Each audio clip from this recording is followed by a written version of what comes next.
Oh yeah. They planning this at all the holy days. Every Shabbat you did, holding it down for all the tribes you did. So we gon' tell them like this. When the Hamashiach returns, the 12 tribes, we gon' rock, boy. We gon' rock, boy. We gon' rock when the Hamashiach returns, the 12 tribes, we gon' rock, boy. We gon' rock, boy. Roll call.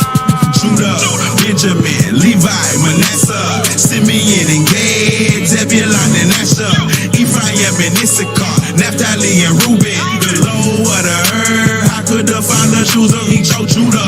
Benjamin, Levi, Manasseh, Simeon and Gad, Zebulun and Asher, Ephraim and Issachar, Naphtali and Reuben, the low of the earth. But soon they gon' be ruling. I'm a 12 tribe representative Judah.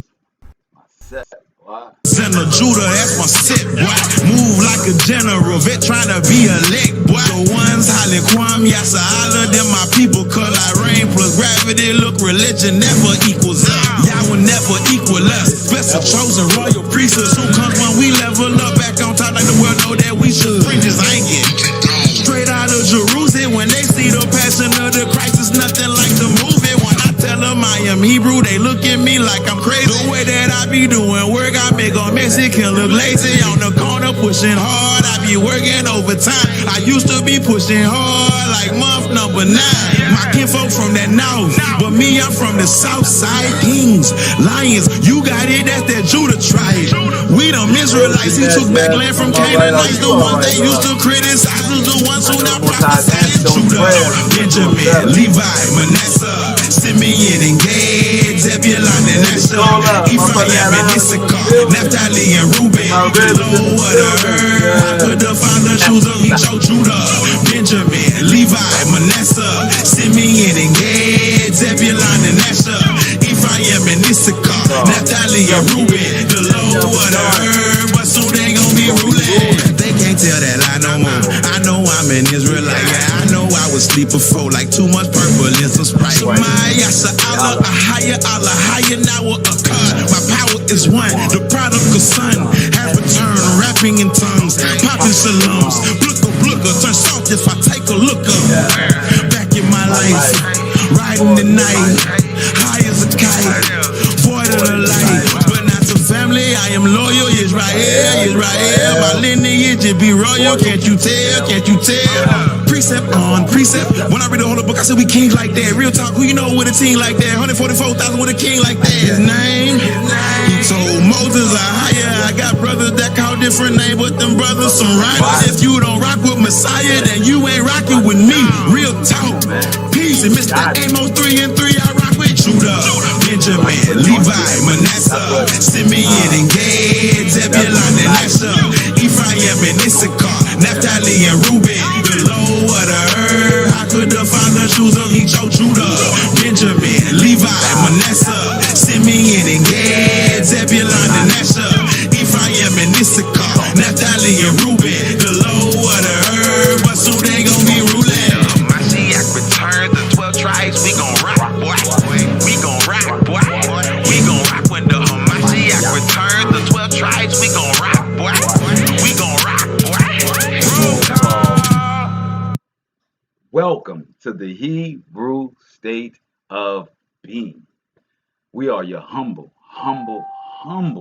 servants and host for tonight in a biblical sense, that is. I am Kayel, my rib Esther, my young Hebrews in the building.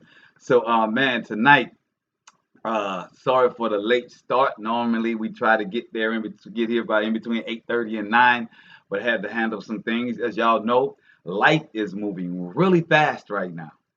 If you are not feeling like you're in a whirlwind, then you're really not paying attention to much. If you don't see the direct things that are happening in this country than in your state, well, heck, if you watch CNN or any one of those talking head networks, you can really see the incoming bombardment of your civil, your human, your basic rights about to be slashed. I know nobody wants to believe that they're not free. Right? Everybody want to feel like, because I can go out and grab me a fifth of something, or I can go out and buy me a car, or I can go out and buy groceries, that I'm free. I can choose where I want to buy groceries from. I can choose to get it from Amazon, have it delivered. I can choose all these things. Because of these choices, many have come under the assumption that they were free. Even though a fact remains on the books of Congress, that law that gave you this so-called Juneteenth or said freedom, that has to be voted on every 4 years, or maybe 20 years. Excuse me. It's either 15 to 20 years or something like that. They have to re-vote to say that, yes, you black people are equal. You're not 2/3. So with that fact, then realizing that we went from what you were told in high school as cattle slavery, right? Chattel slavery, excuse me, with a CH. Chattel slavery, with the beating from the transatlantic slave trade. They told you out of that Abraham Lincoln freed you. Now, if you want to go with that premise, I'm gonna give y'all an A and a B on this whole freedom thing and how it's impossible that you can truly believe that you're free in this system, in this demonic Babylonic system. A, you believe that you transatlantic slave, you Abraham freed you, you went through civil rights, you fought for your ability to be recognized as 2/3, even though the Constitution, the policy and procedure, the operation manual for these United States stated that you, by nature, was less than a human being, less than a all-white Caucasian, that you had somehow gotten the freedom, and that you were supposed to get 40 acres and a mule. You never got your land, and you never got your money. You never got an animal to do that. They're still debating on it, while they're still voting every so often to decide if you're still a human and not 2/3 and treated like chattel slavery. So, okay, but you have what you call superstars. You have Michael Jordans, Oprah Winfrey's. You have millionaire, billionaires. Kanye's a billionaire, right? So we're free because we associate freedom with economics in America. Freedom is the opportunity, as they say the American way, is that you have the opportunity to live the American dream. And the American dream is capitalism. And capitalism says that you only are successful if you have money. Tonight, we're going to be talking about the prophets.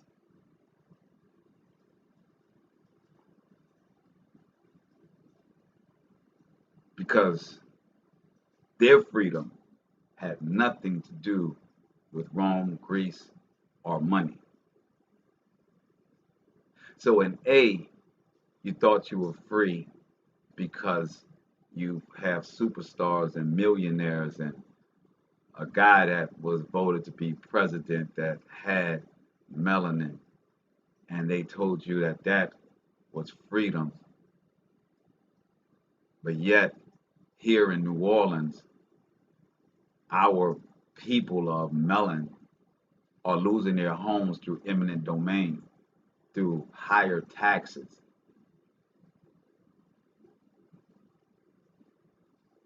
If they can come and take your home because you don't pay their taxes, if they got to re-vote every 15 or 20 years to decide that you are a full human being like a Caucasian male,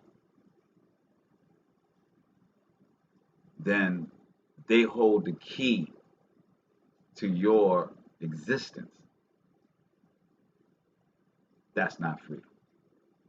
Now, that's A. B, if you believe, I see Ashley's in the building, see you back in the building, all praises. B, if you are of the Aborigine mind and have had treaties and know that this is your land and you don't believe in the transatlantic slave trade.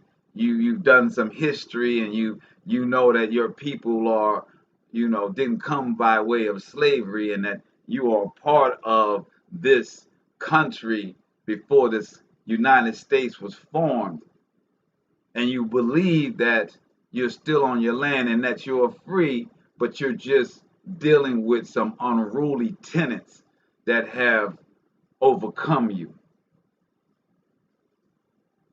That ain't free either. We have preachers on Sundays that tell everyone the gospels, the good news that you're free under Jesus Christ, not because you are a full man in the law of the land that you're in, but you're free because you have a testimony of a Caucasian with blonde hair. They tell you that you have the freedom to not pay attention to the 10 commandments that was given to you by your creator, but that this Caucasian with blonde hair and blue eyes died for any sins that your parents did and for any sins that you would have. And all you got to do is just try to be good. That's freedom in their belief system. Well, there is no such thing as freedom of any sort. My father used to say to me often, son, freedom ain't free. I used to like, wow, Pop, that's pretty morbid, to say son, freedom ain't free. My father used to drown that, just pound that in my head. Freedom ain't free. Everything that you have to fight for. Well, me being a 2.0 of my father, I'm supposed to be an improvement, right? Right. So the improvement of that statement of freedom ain't free, that freedom ain't free, but there is freedom and righteousness. And the reason there's freedom and righteousness is because you have something that is judging you that is not of man. It is the supernatural, it is the dark, it is the unseen. It's the mechanism behind the curtain. It's the thing that all peoples pray unto, no matter what your belief system or where you come from on this planet. Whether you are Aborigine, whether you are Druids, or whether you are Voodoo, or whether you are Christian, or whether you are Protestant, whether you Islam, no matter what,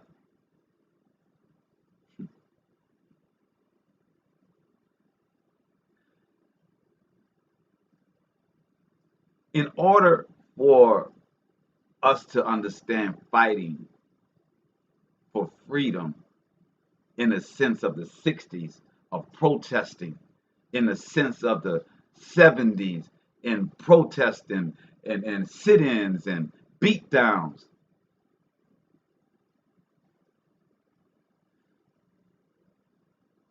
they fought to have, they shed blood to have the books change to even be voted on annually. Freedom in the Most High, there is a shedding as well. It's just not blood. It's the shedding of your spiritual, of your supernatural. It's the taking your flesh and allowing your supernatural, the dark, to lead what is seen. See, the dark came before the light. Dark came before the light. The supernatural was here before the physical.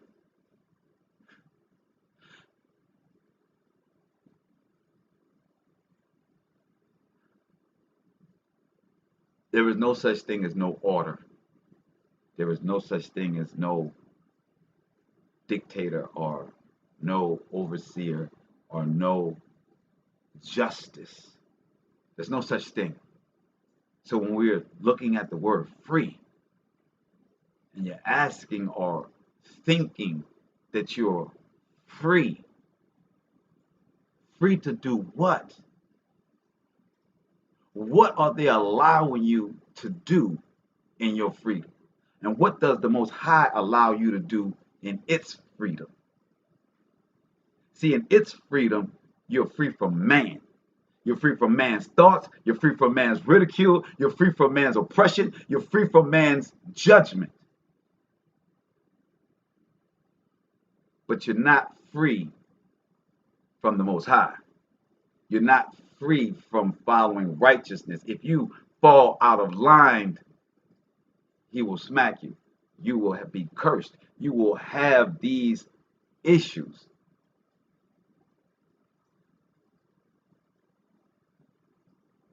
Tonight we're going to read Deuteronomy chapter 30. And Most High is going to speak about this freedom. Then we're going to get into Jeremiah and Isaiah. We're going to speak about the prophets, because the prophets, all they did was speak about this freedom that you can have in the Most High. But it doesn't mean you don't have to follow his order. If you choose not his order, then you choose someone else's order. There is no such thing as not an order. So when you're saying you're free, what does that mean? What does that even mean? I want to be free. Free of what? Free to do what?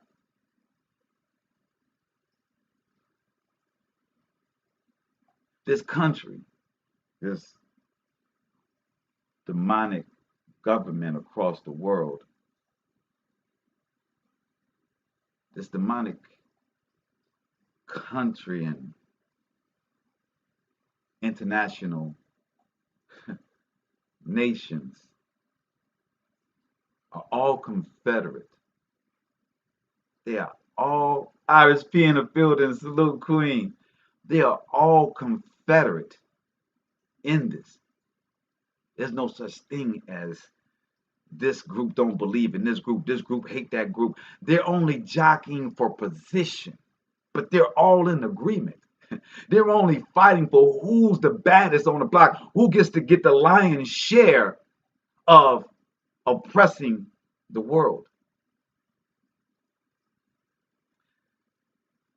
This freedom that they want you to believe that you have in them, and trusting in them, and taking their medications, and trusting in their strength and their power, trusting in their military, trusting in their hypothesis. I'm going to read y'all something. Because I want y'all to understand that this world is a lie. Now, Iris P, you're going to love this. And this is something that you tell everybody you come in contact with, because whatever story you want to tell them about New Orleans, that's the true history of New Orleans. See, this book right here, The Beautiful Crescent, this is taught in the University of New Orleans here. This is the history of New Orleans that they make every tour guide that tells everybody that comes into this city the history of this city. This is academia. It's just high education. In the preface, most people don't read the preface. I'm a geek like that. The preface made me understand something very clear that I already knew, but it was really nice to see it written. And it says, history is a story. And as a story differs, oh, by the way, you can't get this book unless you buy it. There's no audio book on it. They'll tell you how they do the lies.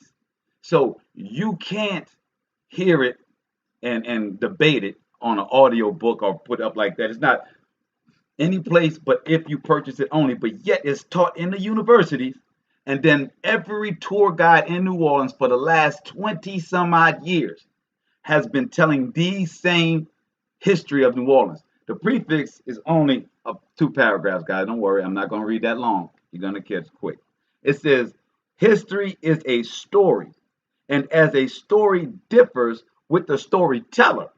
So now they're telling you right now that history Ain't nothing but up to who's telling it. History is on who's telling it. It says the storyteller's point of view becomes the attitude with which the history is related. So they're saying it depends on how the person felt about the situation that they're reporting on. That is supposed to be actual history, supposed to be facts, supposed to be non-biased. But they're saying contrary, actually, history is based upon how that person felt about the experience they had when they wrote this history. And it says, for this reason, the following chronology, now this is chronology of dates. This is what when you're in academia, you have to put forth dates to say this happened at this time. This is the parts that are strings our linear history together, our worldviews. It says, for this reason, the following chronology is a history of New Orleans, not the history of New Orleans. Wow. That blew my mind. It says, for this reason, the following chronology is a, with italics, history of New Orleans, not the history of New Orleans. Then it says, we maintain that there is no definitive history. So they say the reason why this is not the history that you will find in other corresponding books that will say Bienville came in 1776 or this is what it is. They're saying that everybody that gave you any history whatsoever in any university, that it was their story, but they're gonna give you their story. See how that's forked tongue? Forked tongue? They say we maintain that there is no definitive history, only stories told with more or less documentation. Opinions cannot be documented nor importance decided except through a personal approach. Our approach is a people approach. We have tried to view the city through the people who came here. Wow. So now they're telling you, not only do we not care about the history that has been written in other places, and that those people that documented that history of this city only gave their opinions for when they were in. So we're going to tell you what ours is, and that theirs are just stories, and that there isn't nothing definitive, nothing concrete about this city. But then they go on to say that the story that they're going to put forth in this book that they believe in ain't even from the people that was from here, but from people that came here. So how you going to give me a history of this place when it existed before the name of this place? Because the name is associated with the oppressor of this place, the colonizer of this place, not the original inhabitants of this place. So obviously in this book, there is no history about the Aboriginal that was here. And it will contradict real history or any other history anywhere else. We have tried to view the city through a people who came here, some to stay, some to make their mark and then move on. We hope to share with you our view of the development of New Orleans in this narrative.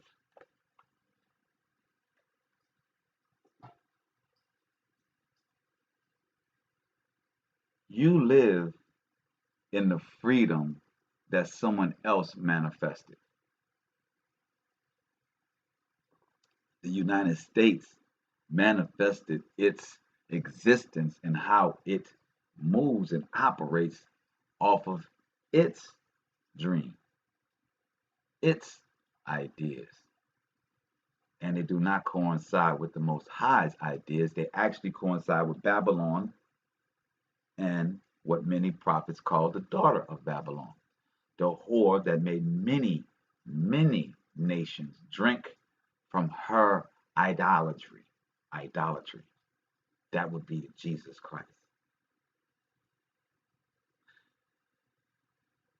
Let's get to our Deuteronomy 30.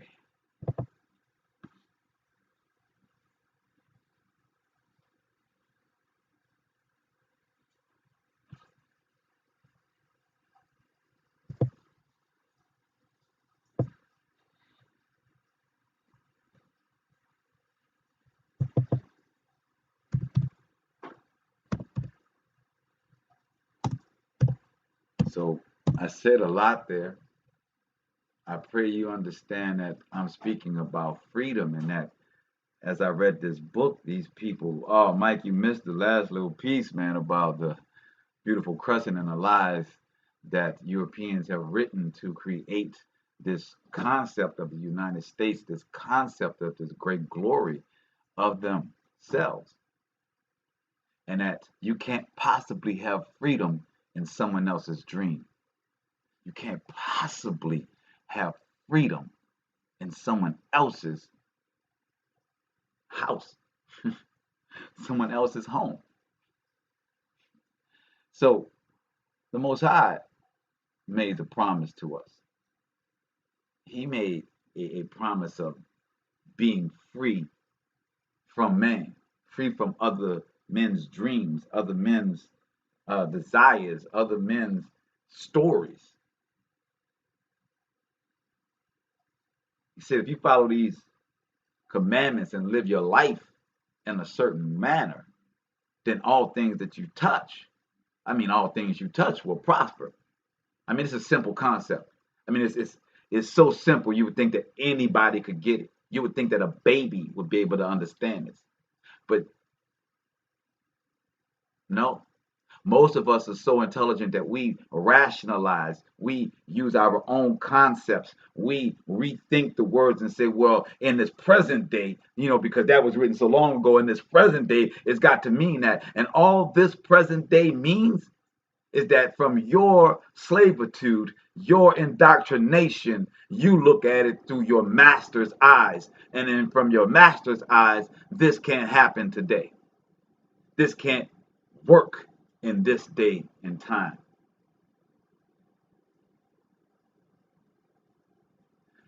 Deuteronomy 30, verse 1.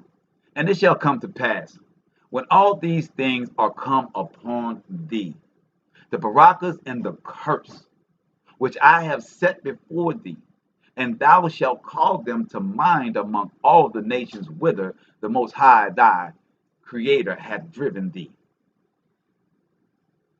As I started off the show, I said all these things are going around the world going crazy. If you haven't feeling like a whirlwind and you're not really paying attention, you're in some type of nutshell under a rock somewhere. If you don't see that France has millions of people protesting the green card, or the card that said that you got a lollipop. If you are under a rock and you haven't seen that doctors that have been fully lollipopped are dying, that the 85% of, in a certain area, I don't want to false any information, but almost 85% in some nations of people that were actually lollipopped are the ones that died. You're ignoring the fact that there's waters in places that shouldn't be having water, in seasons that they shouldn't be having floods. But Germany, India, Russia, China, all these places are over flooding,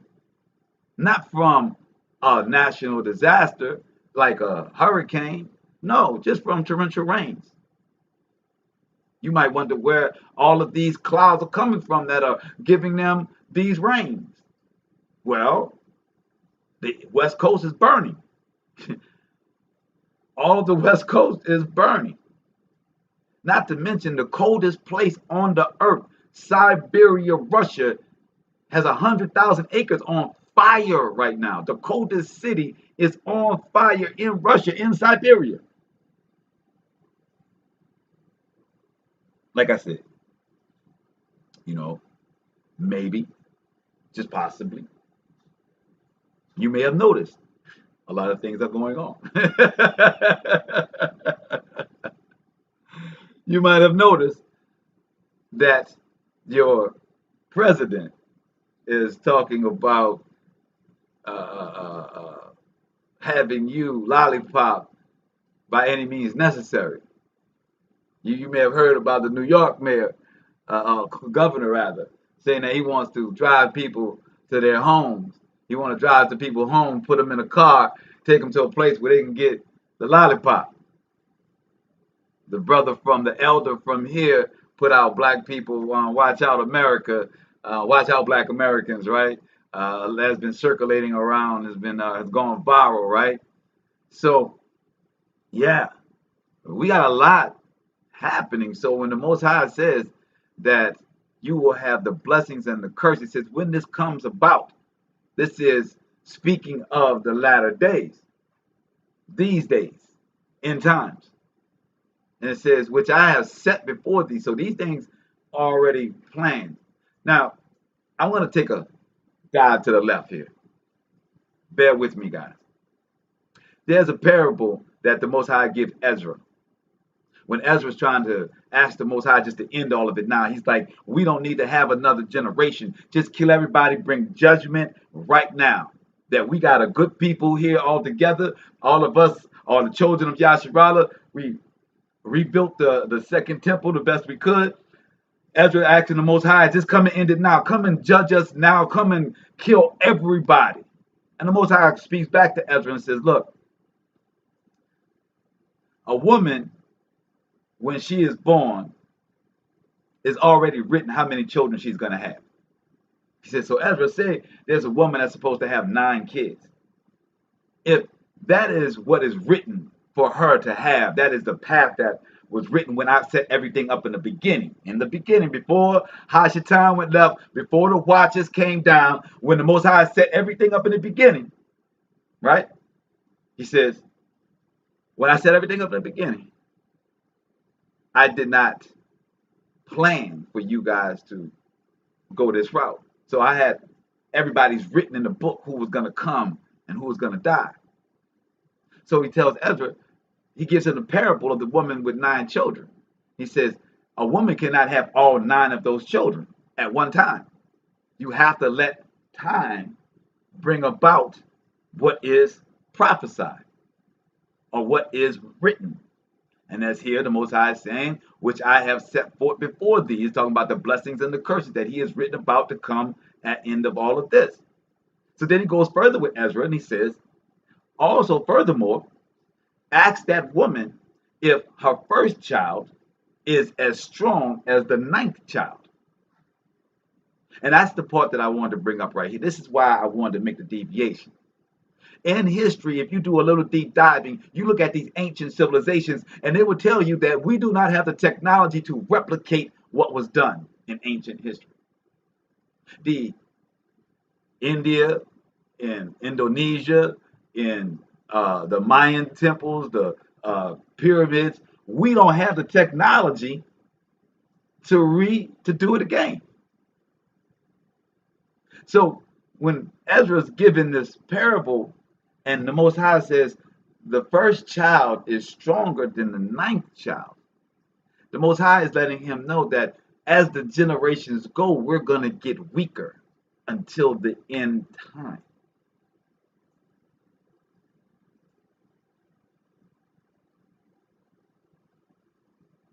When we think about ourselves right now, we have been given a lie that we are smarter than our ancestors, that we are smarter than the people that came before us.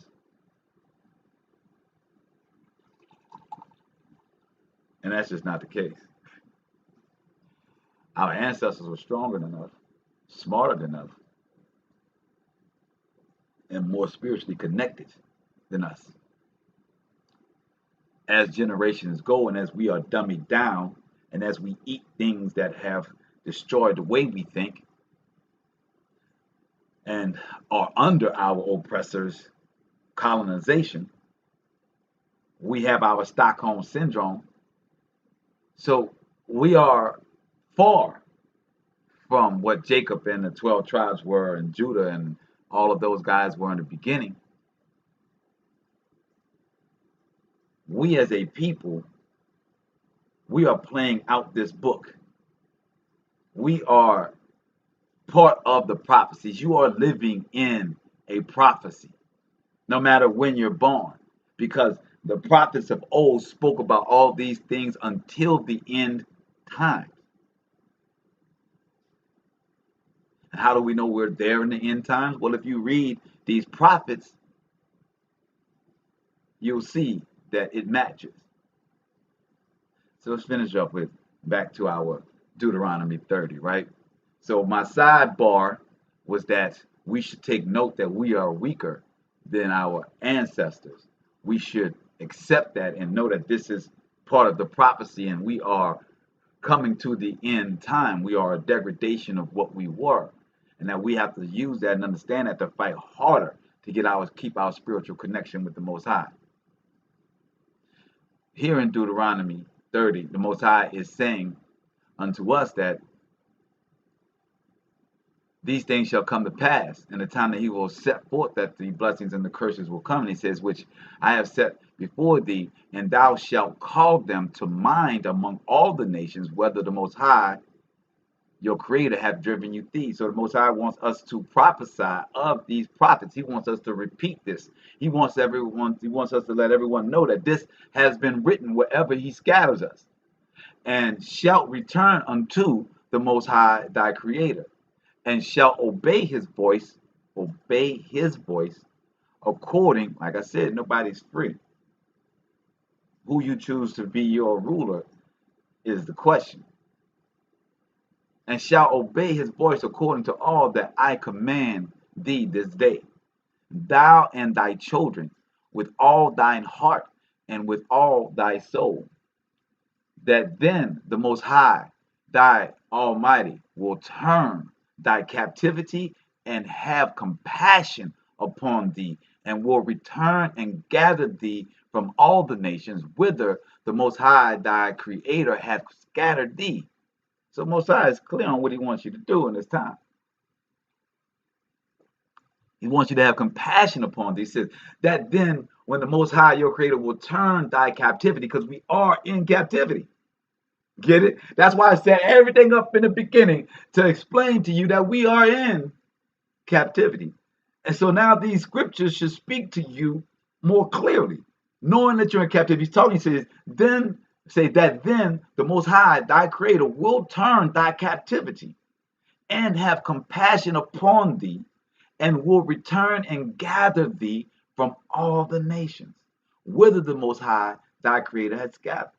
Now, that doesn't say he's going to get all nations. He doesn't say that all of North America is going. He's not saying he's going to gather all of South America. He's going to gather all of India. No. He's saying the ones that are choosing his yoke and not the world's yoke. That's the ones he's choosing. See, we're going to get out of trying to create this freedom that these religions, this idolatry has been trying to give us. You are not free. This government can come and knock on your door at any moment under national security and do as they choose with you, because your birth certificate is signed over to them. Every one of our parents signed us over to this United States with our birth certificate, signing us a part of this nation. They have the absolute right, under defense, under security, under the auspice of protecting us, to snatch us. I don't know if you call that captivity, but I call that captivity. If I was free, can't no man come and touch me and grab me and tell me to do anything. Deuteronomy chapter 33 says that he will come for us out of this captivity. And his compassion for us, for his children, that is speaking his word to all these nations of his prophecies. He's not asking you to convert nobody. He didn't ask you to go build no church. He didn't ask you to do that. He says, speak of my prophecies, speak of what I said will happen in the end times to wherever I have scattered you. And then I'm going to come and get you. That's your interest fee. That's your ticket. It says, if any of thine be driven out unto the outermost parts of heaven, from thence will the Most High, thy Creator, gather thee. So that means if you died and you did your work, you did your part, and from thence will he fetch thee. And the Most High, thy Creator, will bring thee unto the land which thy fathers possessed. And thou shalt possess it. And he will do thee good and multiply thee above thy fathers. So we will be greater than our fathers if we follow and do in the end times, because at that time everybody knew the Most High like they were supposed to. This time nobody cares. They'll hate you. They don't want to hear it. You're holy than thou. Oh, yada, yada, yada. And the Most High, thy Creator, will circumcise thine heart and the heart of thy seed. Most High said, if you go and do the work, I'm going to circumcise your child's heart for you. All a parent wants is for their child to do righteous, to be good, to be protected. The Most High says here, if you do my work, I will circumcise your child. I will have them change their ways without you having to do it, without you having to punish them. Come on, man. I want to tell y'all I'm a witness. My son is in Atlanta. Right? My son is nowhere near. But I pray for my son every night, and I do my father's work. And I pray that he's handling that with my son. And when I call, I'm just calling to reaffirm what I know the Most High is already doing in his heart. And I will tell you, I see the results. I give all praises unto the Most High. It says, I will circumcise thine heart and the heart of thy seed, to love the Most High, to love your Creator with all thine heart and with all thy soul, that thou mayest live, so that you will live. Because this world that's coming ain't living. Woo. The zombie apocalypse is real. And the Most High, thy Creator, will put all these curses upon thine enemies and on them that hate thee, which persecute thee. Come on, man. I don't know. I can't rock with that Jesus, because that's not what Jesus says. That's not what the New Testament says. No, this is Deuteronomy. This is the Torah. This is the covenant between the Creator of all things, including what the New Testament calls his son. And they say it's his only begotten son. But I know for a fact, because the Father said it many times in his scriptures, that I am his son as well. And my son is his son as well. My Father is his son as well. So here, it is not speaking about turn the other cheek, as your New Testament tells you. It says that the Most High will bring curses upon your enemies and them that hate you and the ones that persecute you. See, the New Testament tells you love your enemies. Deuteronomy 30 verse 8 says, and thou shalt return and obey the voice of the Most High, and do all his commandments which I command thee this day. So he does not say for this protection, for him to come and beat down your enemies, for him to curse the people that's trying to stop you. He does not say have the testimony of my begotten son. He does not say that. That is not written here. But it's clearly written is the lifestyle that you're supposed to have. That's clearly written there. See, the commandments is a lifestyle. That's not an arbitrary thing. Every day you're tested. One of those commandments are tested in your life. Every day one of those commandments are being tested in your life. Most people don't know that because they don't know the commandments. They don't read Exodus 20. They don't read Leviticus 19. They don't choose to read that. So they don't know what the commandments are. This says, verse 9, and the Most High, the Creator, Elohim, will make thee plenteous in every work of thine hands, in the fruit of thy body, and in the fruit of thy cattle, and in the fruit of thy land, for good. For the Most High will again rejoice over thee for good, as he rejoiced over thy fathers. Come on, that's what I'm talking about. That's my good news. My good news is I follow these commandments. I live a certain way. I'm going to get this.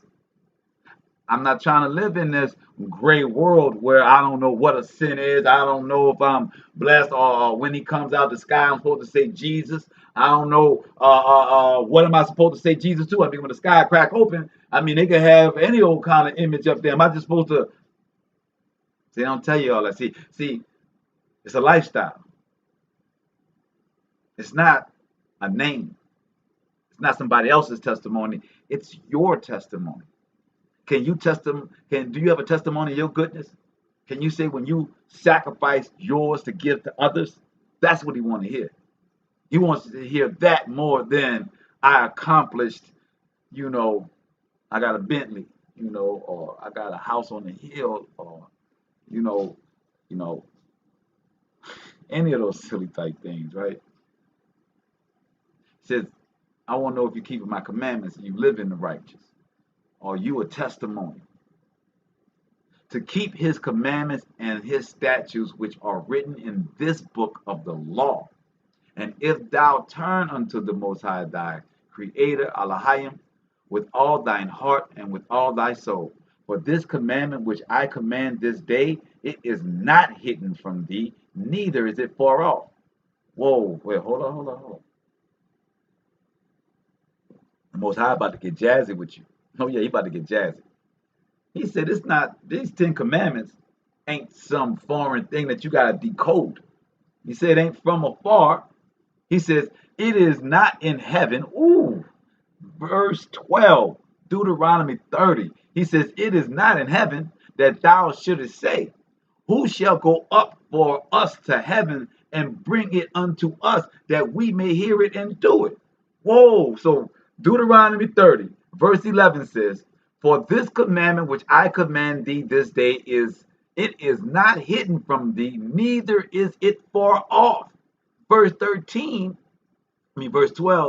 it is not in heaven that thou should say, who shall go up for us to heaven to bring it unto us, that we may hear it and do it. He said, no, you ain't got to send nobody up to me. You ain't got to get those soothsayers. You ain't got to burn no sage. You ain't got to do none of that.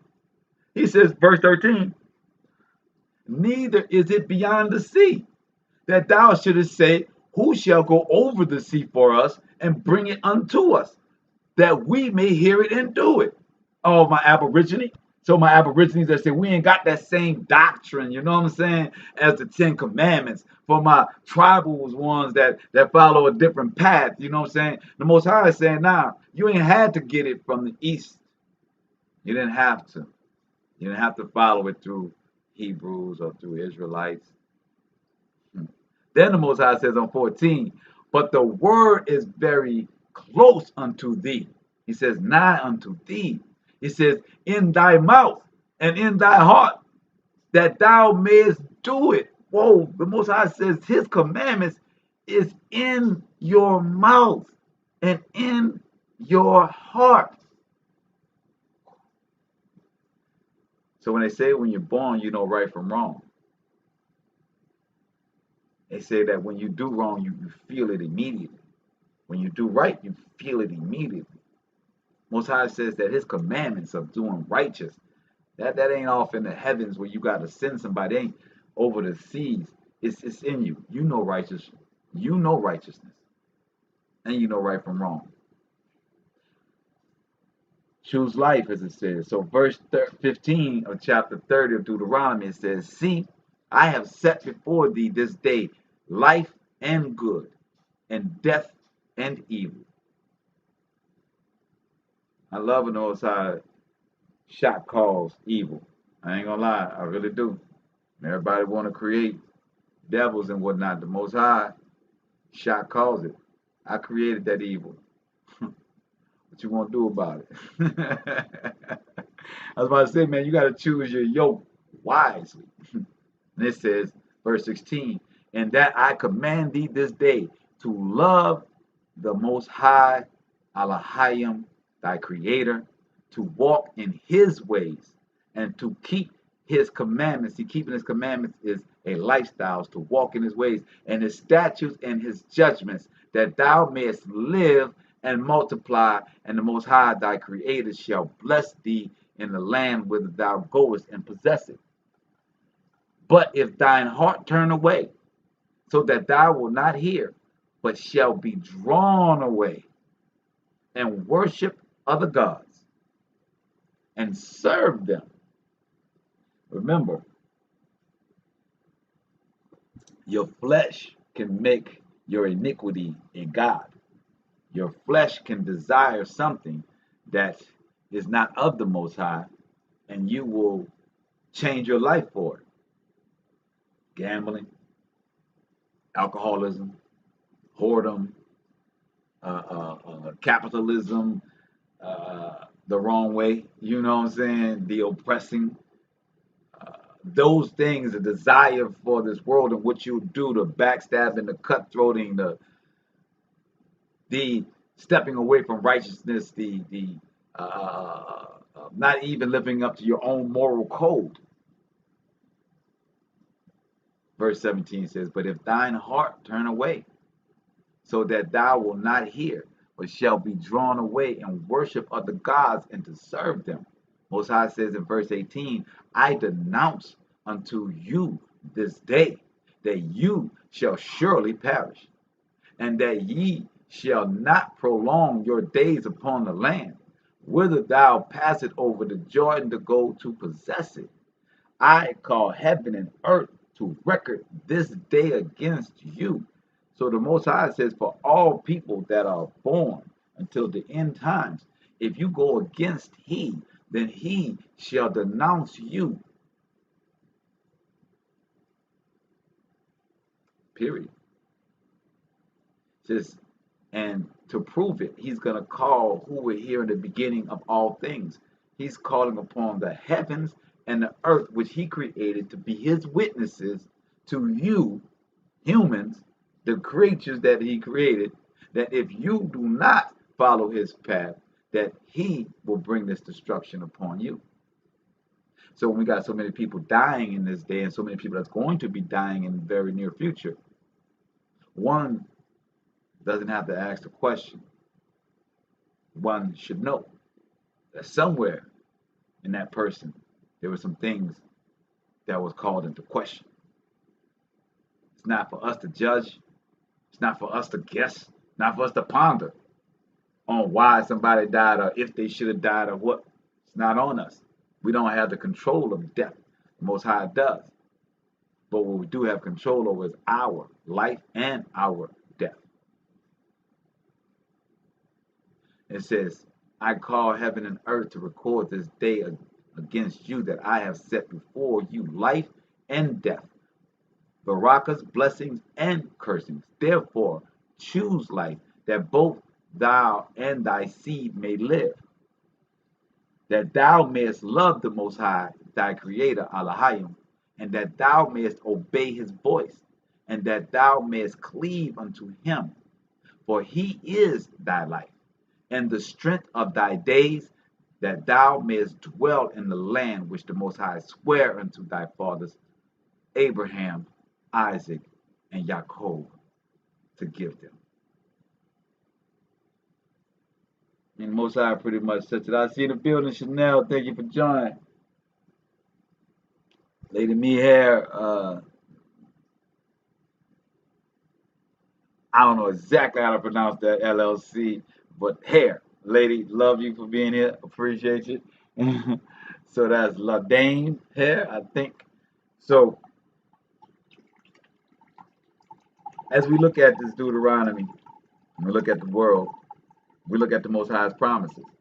When you look at all these things that are going crazy, like I said, all of it is through his weather. The reason why you're having these torrential rains in places that don't have them is because the fires in the West Coast are creating so much smoke.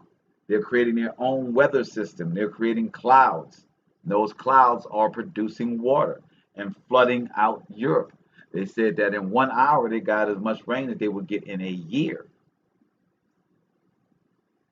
Right? And the newscasters say, we don't know where it came from. This came out of nowhere.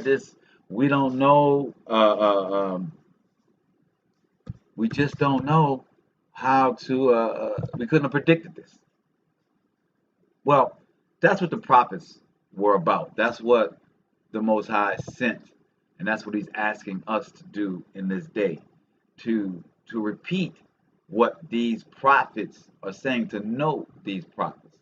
So the title of the show tonight is "What Are the Prophets?"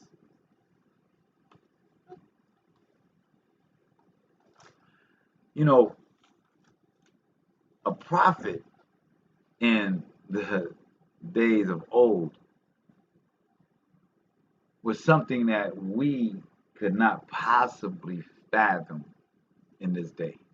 We couldn't fathom doing the things that they did to bring forth this.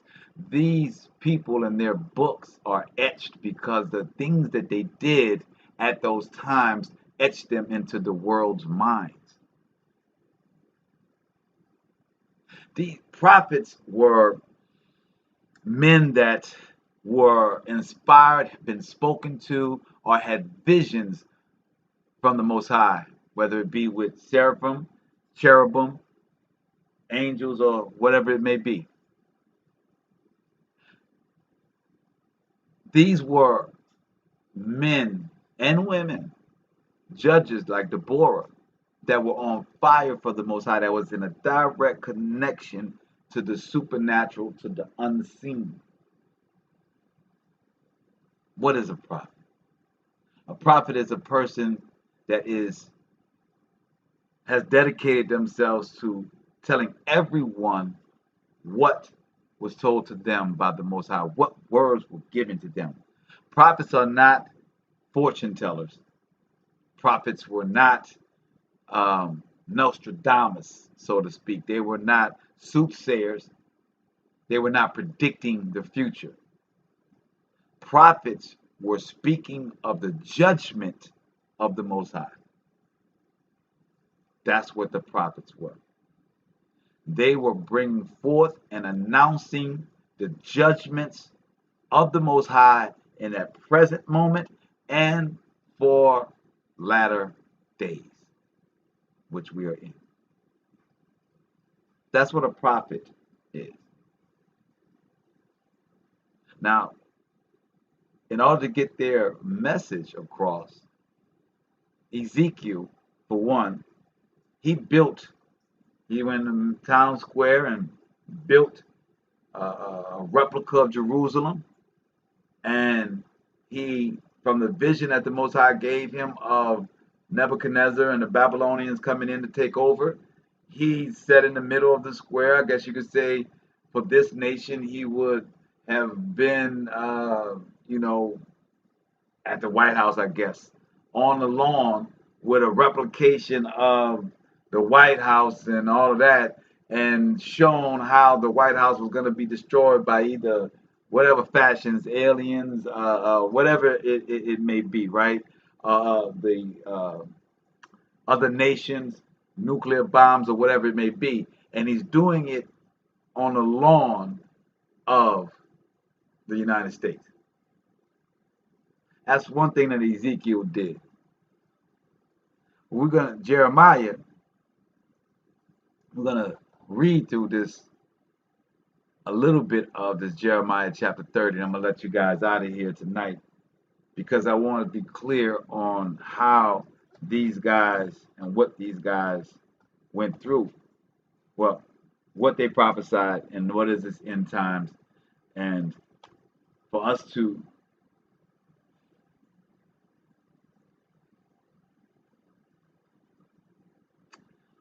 understand what is happening right now.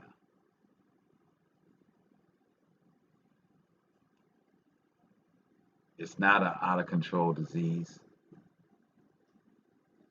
It's not that our government is baffling idiots or CDC is a baffling idiots.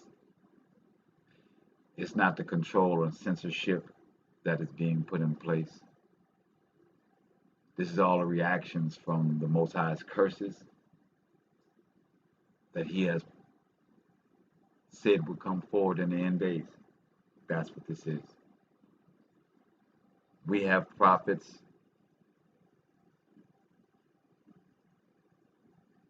1, 2, 3, 4, 5, 6, 7, 8, 9, 10, 11, 12, 30. I think there's 12 or 13 of what they call the major prophets.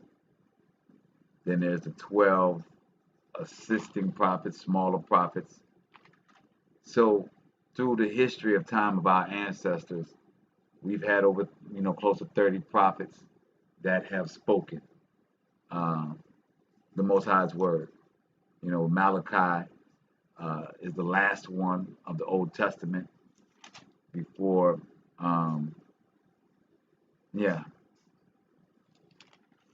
So really 13 and 12, really 25 prophets, 25, prophets that came. So out of those 25 prophets, all of them went through serious persecution to speak the Father's word. That may be your future. I don't want to scare anyone, but it's going to get real close to you having to be a prophet, for you having to stand up for your own body, for your family's bodies, for your ability to be safe. You're going to have to make a stand, because they're going to tell you that they have safety with them. They're going to tell you that they have peace with them, but it's going to be the direct opposite. Only the Most High's direction, but only through Him speaking to you and telling you what decisions to make in this hour, it's going to bring you to that peace, and that's following His commandments. And I really want to just stop there and speak on that, because that is what we need to understand for tonight. We are in serious time. Jeremiah chapter 30, verse 1. The word came to Jeremiah from the Most High, saying, Thus speaketh to the Most High of Yasharallah. Thus speaketh the Most High of Yasharallah, saying, Write thee all the words that I have spoken unto thee in a book. For lo, in the days come, said the Most High, that I will bring again the captivity of my people of Yasharallah and Yehudah, said the Most High, and I will cause them to return to the land that I gave to their fathers, and they shall possess it. We read that in Deuteronomy 30. And these are the words that the Most High spake concerning Yasharallah and concerning Yehudah. For thus said the Most High, we have heard a voice of trembling, of fear, and not of peace. I think all of us can say that that's what we're hearing right now. We're not hearing voices of peace. We're hearing voices of trembling, voices of fear. And so many people are taking the lollipop out of fear. Verse 6, chapter 30 of Jeremiah. Ask ye now, and see whether a man doth travail with child. Wherefore do I see every man with his hands on his loins as a woman in travail, and all faces are turned into paleness. So this is the prophecy that the Most High is given unto Reggie Noel in the building. Oh, praise be God, my brothers in the building. And it says, ask ye. So this is the prophecy that the Most High gave unto Jeremiah, that he's speaking unto the people of the last days, that he's going to bring us into captivity again. I set up on the beginning of the show that we are still in captivity. So this is what Jeremiah is speaking about us in this time. Wherefore do I see every man with his hands on his loins, and as a woman travails. They're so scared that their faces are pale. Alas, for that day is great, so that none is like it. It is even the time of Jacob's trouble, but he shall be saved out of it. So it's saying that you, Jeremiah, saying you're going to know about this prophecy about being of fear and men grabbing their loins because they're scared and their faces pale. You're going to know about this because this is going to be signaling his end time. This is going to be at the end time. It's going to be called Jacob's trouble. And it's not going to be like any other time in history. You won't be able to compare what's going on in this United States, in this world, with any other time period, any other kingdom. And it says, for it shall come to pass in that day, said the Most High of hosts, that I will break his yoke from off thy neck, and will burst thy bonds, and strangers shall no more serve of him. As you see it going across the nation, everybody's working for themselves. People can't get people to come in and work for them. Because every man wants to be of his own. Every woman wants to be of her own mind and control. Especially as they're continuing to bring in control mechanisms. As they're making it health fields mandatory to have the lollipop. So it says, for it shall come to pass in that day, said the Most High of hosts, that I will break his yoke from thy neck, and will burst their bonds, and strangers will no more serve themselves of us. I mean, they won't get fat off of our work, but they shall serve the Most High. So you're going to choose to get the lollipop and serve the strangers continually, or you're going to serve the Most High. Who you going to serve? But they shall serve the Most High, their Creator, and Dawid, King David, their king, whom I will rise up unto them. Now, a lot of people, those Christians, want to change this and say that he was talking about Jesus, that Jesus is going to be the David figure that they were talking about. They just didn't know about him coming. Well, they knew a lot about the end time. They ain't know nothing about Jesus, though. Interesting. Oh, well. And it says, whom I will raise up unto them. Therefore, thou not, O my servant Jacob. It says, therefore, fear thou not. So the Most High is telling us, his seed, you do not make a decision out of fear. Fear is not part of my doctrine whatsoever. You don't make no decision off of fear. It says, oh, my servant, I told you, you got to serve somebody. I chose who I'm serving. Said the Most High, neither be dismayed, O Yasharallah, for lo, I will save thee from afar. The Most High says, don't worry. It's not about me knocking on your door. Don't be looking for that supernatural light to shine. It's not going to get that drastic. If you are following the commandments, or you are living the lifestyle, if you're doing the right thing, I'm going to give you an alleyway. I'm going to give you a door. I'm going to give you a window. It's going to be all right. Just don't have no fear. Don't make no decision off of fear, and I will direct you where you need to go. So I'm going to save you from afar, and thy seed from the land of their captivity. And Jacob shall return, and shall be in rest, and be quiet, and none shall make him afraid. For I am with thee, said the Most High, to save thee, though I make full end. Though I make full end of all nations whither I have scattered thee. So the Most High in Deuteronomy says he's going to send you.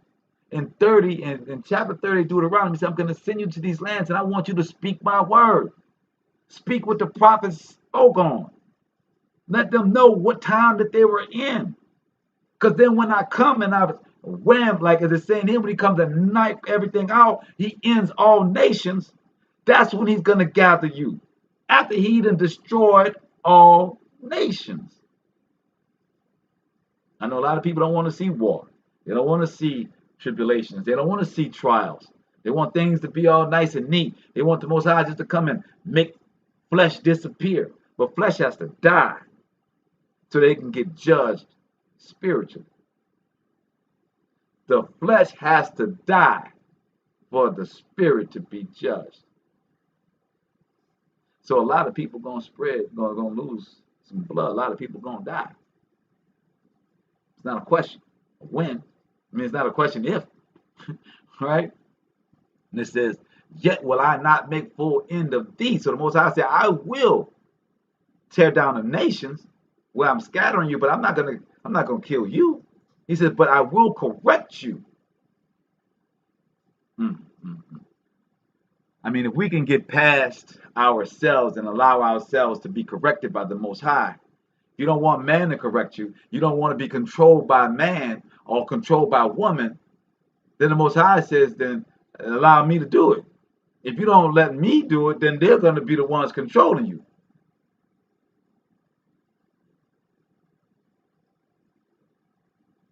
It says, yet will I not make full end of thee, but I will correct thee in measure. If you are strong enough to accept his commandments and break yourself, then he doesn't have to correct you too much if you're already in line, right? Whereas they say if you're of the law, you're not under the law. If you're of the law, you're not under the law. Of the law mean that you are putting forth righteousness. You are an example of it. Under the laws, you're asking for forgiveness for breaking the law. But I will correct thee in measure, and will not leave thee altogether unpunished. For thus said the Most High, thy bruise is incurable, and thy wound is grievous. For there is none to plead thy cause, that thou mayest be bound up, that thou hast no healing medicines.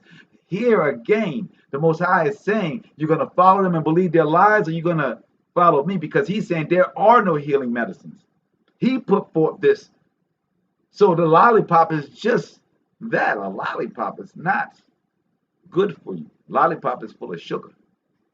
Sugar breaks down your immune system, breaks your teeth down, No lollipops. It says, there is none to plead thy cause, that thou mayest be bound up. Thou hast no healing medicines. Nobody's going to get you out of these lockdowns. Nobody's going to get you out of these situations. They don't have any healing medicines. It says, all thy lovers have forgotten thee. They seek thee not. For I have wounded thee with the wound of an enemy, with the chastisement of a cruel one. For the multitude of thine iniquity, because thy sins were increased.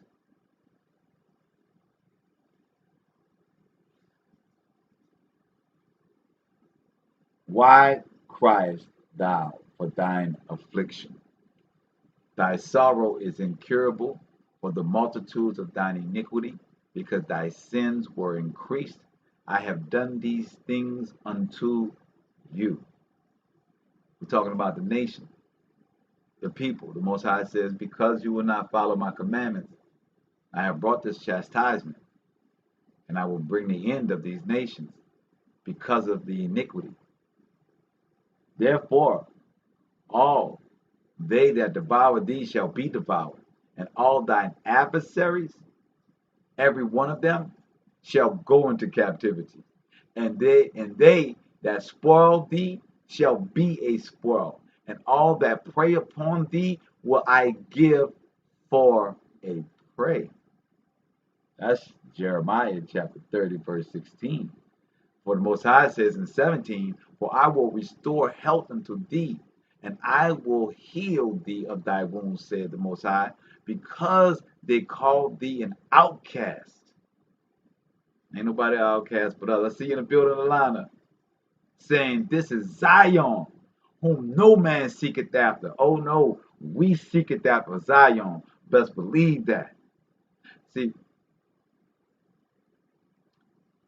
there's the world's way, and there's the Most High's way. There's a covering. There's praying. There's your prayers, your fasting. A lot of people in these times not realizing we're going to have to go through some periods of some real hard decisions. Everybody that can't get off of these fast foods, everybody that don't know how to fast, that don't know how to live without eating in a 24-hour period, knowing how to go without water for long periods of time, you are going to have problems coming. Because the Most High said, I'm going to chastise you. You're going to realize that I'm the creator. You're going to realize that you're going to come unto me for me to provide for you, or you're going to go and die and perish in your FEMA camp. You're going to learn how to respect his earth. You're going to learn how to plant. You're going to learn how to make your food. You're going to learn what's righteous. You can continue to try and play these games and be out in this world and eat of this world and do those things, but I'm going to show you. So, yes, the Most High is going to split the ones that want righteousness from the ones that want this world. Be ready. Fast. Pray. Let's go to Isaiah 20. So we're talking about what these prophets did to get everybody's attention, to be under the Most High, and what the Most High required of them to be prophets. We got it easy. Easy. And it says here, look what happened to Isaiah. This is how Isaiah had. This is what the Most High told Isaiah, right? Yeah, tricks up for kids. I see my brother Yuan in the building. It says, in the year that Tartan came unto Ashdod, when Sargon, the king of Assyria, sent him and fought against Ashdod and took it. At the same time, now see, this is a historical thing. There's Sargon is in history. This is not some fable. This is not some Bible story, some parable. No, this happened at a time in history. You look up the time of Sargon, the king of Assyria. These names can be found. This battle can be found in antiquity. At the same time spake the Most High by Isaiah the son of Amoz, saying, Go and loose the sackcloth from off thy loins. Now Isaiah had been walking around in sackcloth. If you don't know what sackcloth, that's burlap. That's showing no money, not caring for material things at all. It's a symbolism of what us as Hebrews did to ask for forgiveness. And Isaiah was trying to get everyone to ask for forgiveness before the Most High allowed Nebuchadnezzar, who's also in history, to come in and take over Jerusalem. So we, as Hebrews, especially in our feast days, and certain, especially atonement, and the Feast of Atonement, we put on sackcloth and put ashes of the dirt to symbolize we are nothing but coming from the clay that the Most High created us from. So Isaiah has been already walking around with sackcloth on. The Most High told him to loosen it off of thy loins and put off thy shoes from thy foot. And he did so, walking naked and barefoot.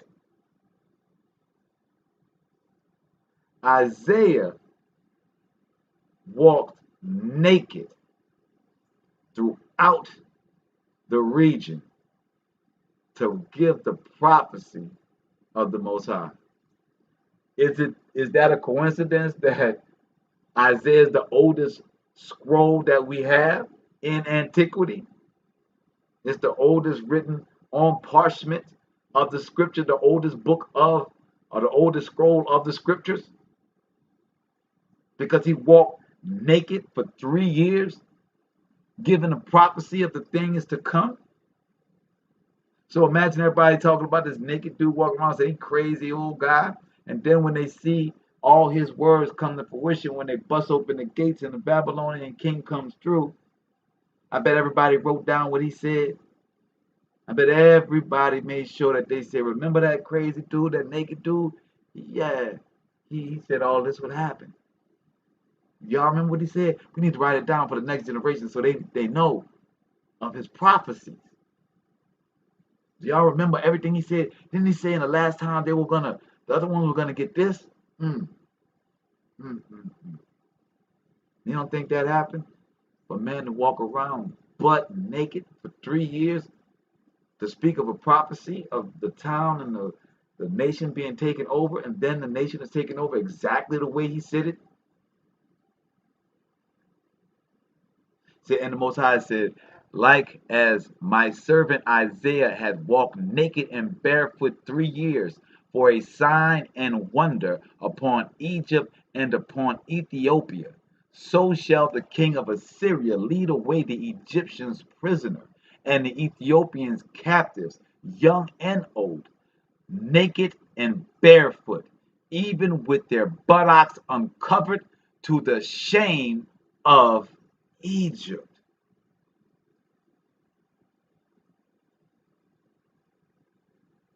So Egypt was taken in captivity to Greece.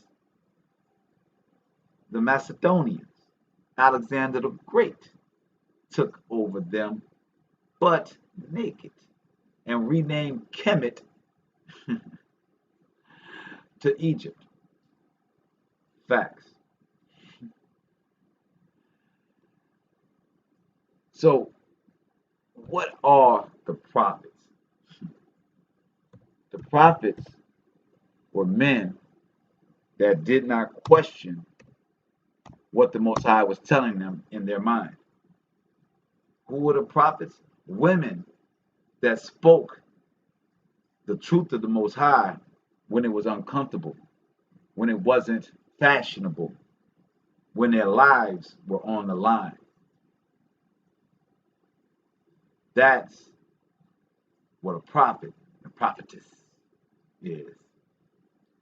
We're going to go to this Jeremiah 50, verse 4, and it says, in those days and in that time, said the Most High, the children of Yasharallah shall come, and they, the children of Judah, together, come together, going and weeping, they shall go and seek the Most High, their Creator. The Most High says in the last days, because I truly believe many of the Aboriginal tribes here, not all, but many of the Aboriginal tribes that were here were of Ephraim, of the northern tribes, as they were across all over the world. And Judah, who's also scattered all across the world. But the Aboriginal and the one that was so-called brought here in the transatlantic slave trade, Yehuda, Benjamin, Levi, that we will all come together in the last days, going and weeping. They shall go and seek the Most High together. See, it's going to get so tight. It's going to get so bad. It's going to get so rough, like times never seen before, that us as a people are going to forget about any doctrine. They're going to be people that's going to come together because they know righteousness. In Deuteronomy 30, it says, it was in you that the commandments ain't where you got to go to the heavens and get it. You won't have to go across the sea to get it. It's in you. It's in your mouth. It's in your actions. You know right from wrong. The Most High is saying here in this Jeremiah 50, as we have these scriptures coming from the Eastern Hemisphere, and we're screaming the Most High, and these Aborigines on this side have lost their ways. Our black people that have fallen to Jesus, fallen to Allah, and all these different idolatries. That it's going to be apparent that all those Abrahamic faiths does not follow the Most High, and is going to betray you. I'm talking about your prophets and your imams and your all of those pastors and all of those deacons. All of them are going to betray you. They're going to go with the beast. All you're going to have is the teachings of righteousness. Because that's who you're going to formulate with. That's who you're going to build with. That's all the Most High is going to allow to build. Everybody else is going to die. Everybody else is going to be on the other side. It's only going to be the ones, no matter what book they read, the ones that understood righteousness and understood it because it was in you, not from the heavens, not from over the sea, but it's in you. The ones that follow righteousness, those people he will save. Those people will have a place. Those people will gather together. And it'll just so happen to be Ephraim and Judah. And we will be crying together. It says, verse 5, they shall ask the way to Zion with their faces thitherward, saying, come and let us join ourselves unto the Most High in a perpetual covenant that shall not be forgotten. Whoa. That's why times are going to get so bad. That's why the weather's going to get so bad. Because the Most High is going to make it to where everybody's going to have to make decisions. Everybody's going to be tested. Everybody's going to make, they're going to make a decision on what side they're going to be on. Facts. So yes, it's going to get bad. Oh, things are going to get worse. I pray you don't be one of those people that say, oh, there is no God. Why would he let these things happen? Well, man, you don't see the iniquity that's going on? If you like eating slop, you like sucking up pig butt, that's on you. But not righteous knows righteous, and that's not righteous. We don't want to eat up pig butt. That's not what we want. We want a righteous nation, not a nation that's sometimes righteous that got to vote every 15 or 20 years to say that I'm a full man. No, that ain't righteous. That's not a world I want to live in. That's not a government that I want to be under. I don't want to be told that LGBTQ is brand new God on the earth and they are now telling us what man and woman is. No, I don't want to live there. No, I'm Gucci. And that ain't my state. That ain't where I'm comfortable at. Don't call me no cis man. I'm a man. All man. Like it or not. Toxic masculinity at its finest. The way the Father created me.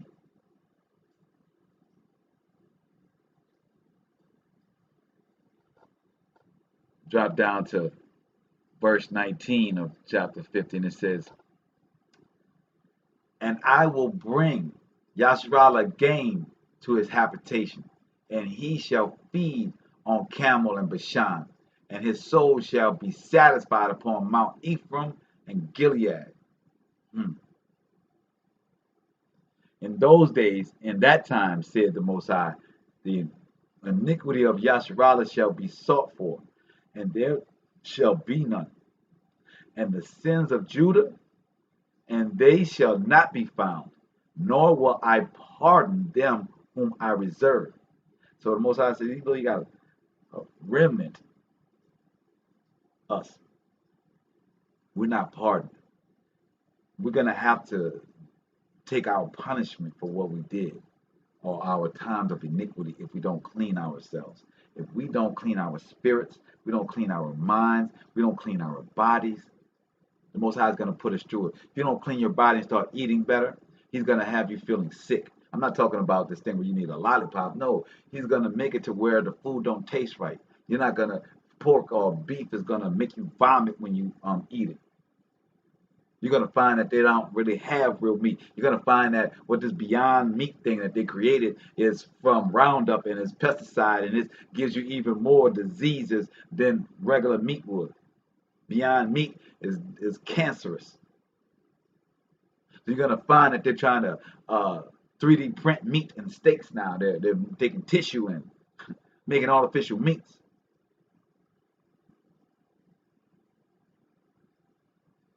It says in those days, and in that time, says the Most High, the iniquity of Yasharallah shall be sought for, and in those days shall be none, and the sins of Judah, and they shall not be found.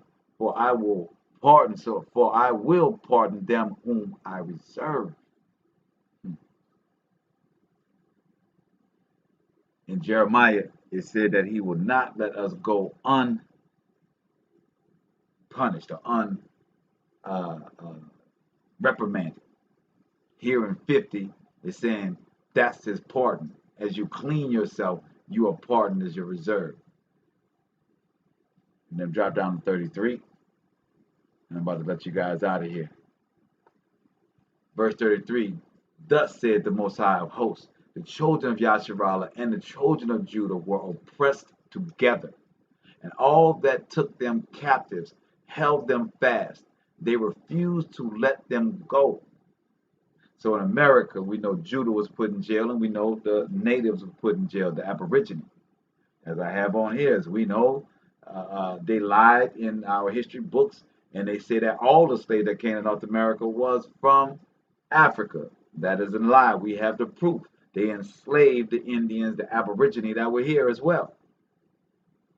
You had the prophet Tecumseh of the Indians, of the Aborigine. Tecumseh spoke of this. Y'all should look up Tecumseh and his prophecies.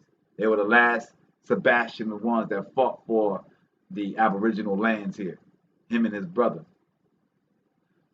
So if you don't know, Tecumseh only had one eye when you're looking for him, right? So we have been oppressed together. We will rise together. A lot of people don't know this, don't understand this aspect of the scripture.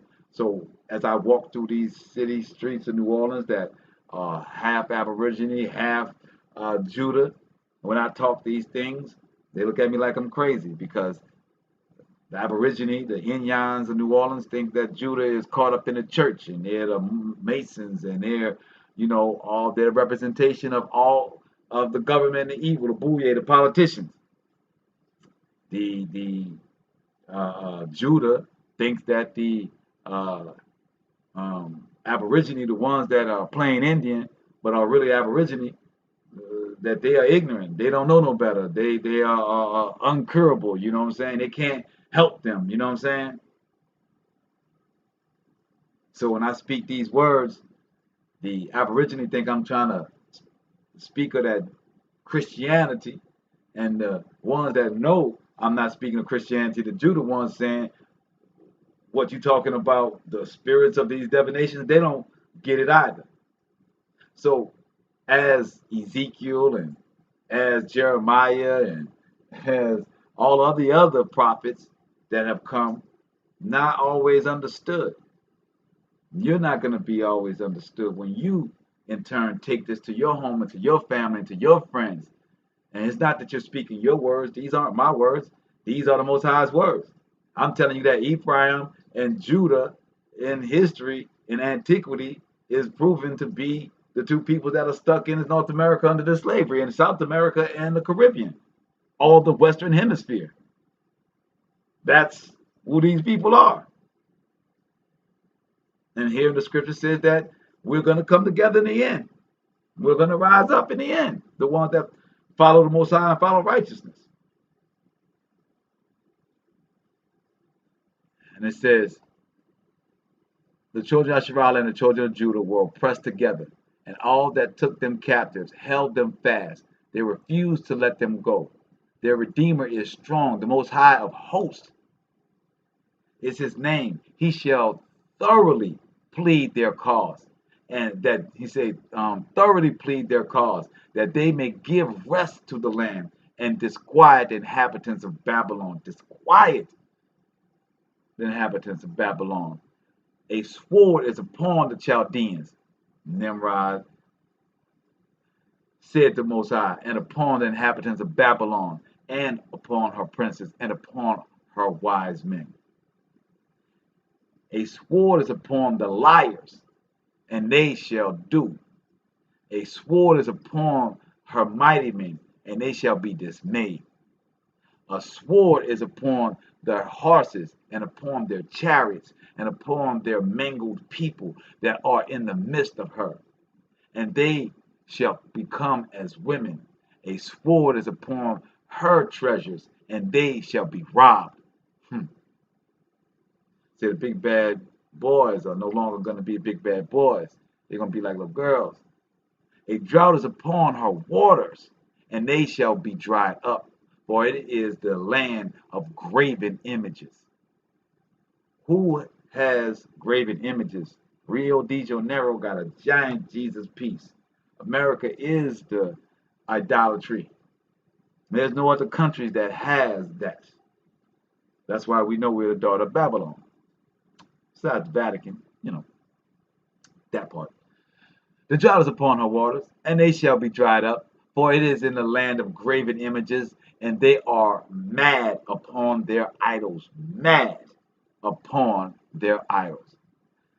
And to close out, therefore, the wild beast of the desert with the wild beast of the islands shall dwell there, and the owls shall dwell therein.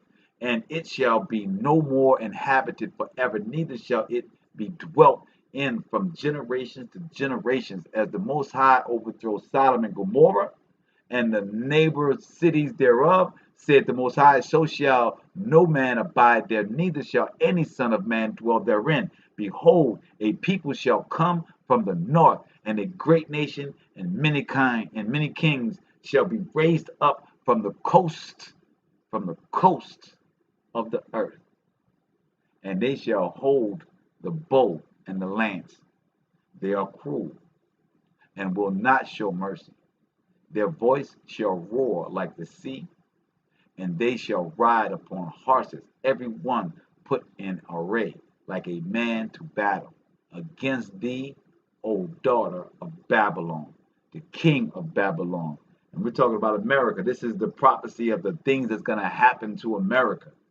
The power from the north is going to come. That these horses with bows, they're going to roar like the sea as they get at America. The king of Babylon had heard the report of them, and his hand waxed feeble. Anguish took hold of him, and pangs as a woman in travail. So these things are known. These things are coming to pass. This is being told to Babylon of what's going to happen to the future Babylon, which is us. I leave it to you tonight. Be your prophet. Be a messianic. And that's what they call in the Hebrew community, messianic. To send a message. Well, you know, they use that for Paul as messianic in the New Testament. But that would be called a prophet in the Old Testament. A man that spoke, a woman that spoke the words of the Most High, spoke of his end times. You're prophesying. Stand up in your glory. Be who you were made to be. Don't be afraid. That's not of the Most High. With that, I give all praise unto the Most High. Y'all have a great night. All praise. We'll see you guys on Wednesday for cultural appropriation. Thank y'all for sticking in with me this late. See, you ain't got but a couple on here this late, but all praises for everybody. Brother Adon, Nicola still in the building. Yes. Nicola, thank you for staying strong with us. Yes, anybody else, let me know who else is in the building. But other than that, man, great night. Understand your power. Understand the power of reading these prophecies. Understand the power of giving. Chanel's in the building. Oh, praise. So that's the three. I already know my rib. She did a double shift today, so I knew she was not going to make it to the end. But all praise. I pray for the Most High to give her strength. I pray for the Most High to give strength to y'all out there in all your endeavors. But the Most High told you, you know right from wrong. Do good, and he's going to bless all your endeavors. He's going to baraka all that you do. So we pray for strength for all of our prophets out there. We pray for strength for all our prophetesses out there. We pray for strength for our children, our young Hebrews, our young Shemitic that are learning, and for the ones that are coming soon. The ones in these troubling times when the Most High puts the crunch down, and they come to ask you questions, the Ephraim, Judah, all the ones that are going to turn to the Most High. They're going to need you to bring them in. Like Orientation Day. Nicole, I know you know what that's about. Nicola helping everybody. Every time I see Nicola post, she's doing something for somebody. You know what I'm saying? All praise for that. So that's our job, and Nicola's doing the job, right? So just know that. Be ready to be intake, to be orientation. Especially even the ones that you thought would never, ever, ever, ever want to ask a question. Never, ever was going to change. Trust me, that's going to be the ones knocking on your door, talking about ringing your phone, saying, look here, look, I ain't nobody around. So what you had to say it again about what? What's supposed to happen with that is? And just smile and give praise to the Most High that he's allowing you to be the person that they call to get his word. With that said, me shalom.